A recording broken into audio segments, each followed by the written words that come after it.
नमस्ते, मेरा नाम डॉक्टर राकेश कुमार सिंह है।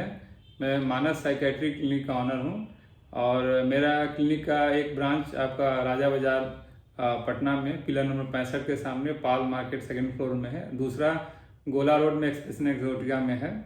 और मैं पेशे से साइकेट्रिस्ट मतलब मनोचिकित्सक हूँ और इनका नाम प्रीति प्रिया है और इन्होंने होटल मैनेजमेंट में कोर्स किया, उसके बाद MBA किया है और करंटली ये एक रिसर्चर हैं जो कि सोशल वेलफेयर से रिलेटेड चीज़ों में रिसर्च करती हैं, जैसे कि सैनिटेशन है, वाटर से रिलेटेड सैनिटेशन या और भी बहुत सारी चीज़ें जो सोशल लाइफ से जुड़े हुए चीज़ें हैं, उनसे जुड़े हुए चीज़ों पर वो रिसर्च करती हैं। और ये तो इनकी प्रोफेशन की बात हुई और इनकी जो पैशन है वो है ट्रैवल, माउंटेनियरिंग और फिटनेस, और बहुत सारे स्पोर्ट्स खेलती हैं।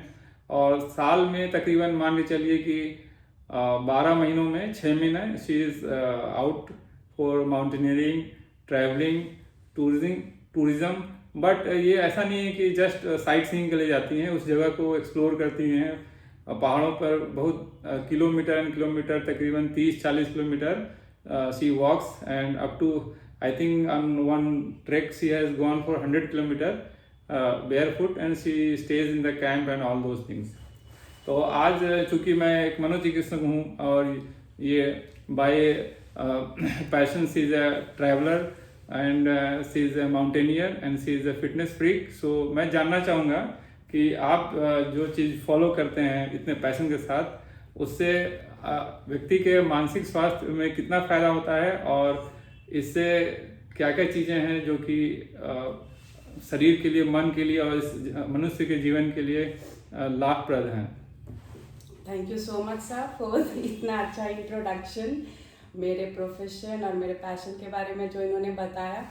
एंड जो सवाल इन्होंने किया है कि ट्रैवलिंग और फिटनेस वो कैसे आपको मेंटल हेल्थ में हेल्प करता है, तो मैं थोड़ा एक स्टेप पीछे लेके स्टार्ट करूँगी कि आप अभी हमारी जैसी दुनिया है, हमारा जैसा काम है, हमारा जैसा डेली रूटीन है, हम सब ने नोटिस किया है कि इट्स वेरी स्ट्रेसफुल। हम ना चाहते हुए भी कहीं ना कहीं वो माइंड में स्ट्रेस होता है और कॉन्शियसली अनकॉन्शियसली हम स्ट्रेसफुल कंडीशंस में आते हैं। छोटी सी बात है कि रोड की ट्रैफिक ही आप काफ़ी है आपको स्ट्रेस देने के लिए एंड हमारा वर्क कल्चर एंड एवरीथिंग जो केओस हम अपनी लाइफ में फेस कर रहे हैं। तो मेरा ये पर्सनल एक्सपीरियंस है, लाइक क्योंकि मैं सिटी लाइफ भी देख रही हूँ, उसमें जी रही हूँ। And when I travel to mountains तो वो डिफरेंस देखा है मैंने। When you go to mountains आपको एक टू स्टार्ट विथ लाइक जो फ्रेश ऑक्सीजन आप वहाँ पे फील करते हो, it itself is like enough to like be like free from stress। क्योंकि आपने ऐसा ऑलमोस्ट एवरीबडी ट्रैवल्स, मेरे जितना सा ट्रैवल नहीं करते हैं बट या वेकेशंस पे जाते हैं।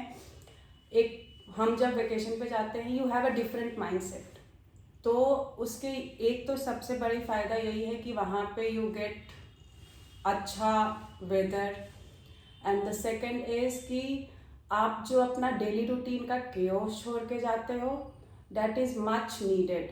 अभी जो हमें आप पूरे साल बस काम नहीं करते रह सकते हो, यू नीड ब्रेक्स एंड वो ब्रेक आप कहाँ लोगे? Like travelling is a very good option for that. And travelling to a place where you have like close to nature, like I personally connect more to nature, so मैं prefer करती हूँ whenever I travel close to nature, those places it can be anything but you must take breaks। क्योंकि अभी हमारा stressful life को थोड़ा balance करने के लिए, रिफ्रेश करने के लिए you need that break. I think I'm making sense। Yeah, yes sir। you are making quite good sense and लोग जो हैं इससे काफ़ी ये लेंगे, कई बार हमने देखा है और कि लोग सालों साल काम के पीछे पड़े रहते हैं और बाहर नहीं जाते हैं और धीरे धीरे मेंटल फैटिग और डिप्रेशन में चले जाते हैं।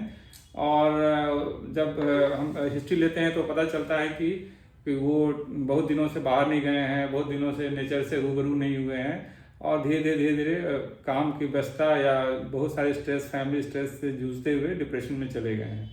तो ये काफ़ी कॉमन है। तो जैसे मैडम ने सलाह दिया, ठीक है, इनके इतना पैशन के साथ हो सकता है आपके लिए पॉसिबल नहीं हो, लेकिन कोशिश करें साल में 2 से 3 बार आप नेचर के पास जाएं और नेचर को एक्सपीरियंस करें और जितना हो सके अपने माइंड को रिलैक्स करें और वापस फ्रेश होके डिटॉक्स होकर के अपने काम में लग जाएं।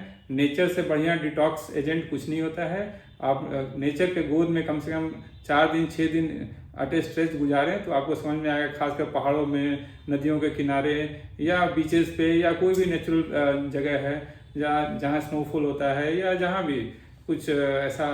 और उसके अलावा थोड़ा फिटनेस पे ध्यान दें, वॉकिंग जॉगिंग करें, कोई भी एक स्पोर्ट जो आपको अच्छा लगता है, जो आप खेल सकते हैं, जो आपका फिटनेस अलाउ करता है वो खेलें। लोगों के बीच में रहें, नए लोगों से इंटरेक्ट करें, बात करें पॉजिटिव लोगों से और अपने विचारों को शेयर करें। जैसे मैडम ने काफ़ी अच्छे से अपने विचार शेयर किए, हमको लगता है इससे सबको लाभ होगा और ये भविष्य में और भी अपनी चीज़ों को हमारे मंच से साझा करेंगे। तो यहाँ आकर के अपने विचार प्रकट करने के लिए बहुत बहुत धन्यवाद। नमस्कार। Thank you so much.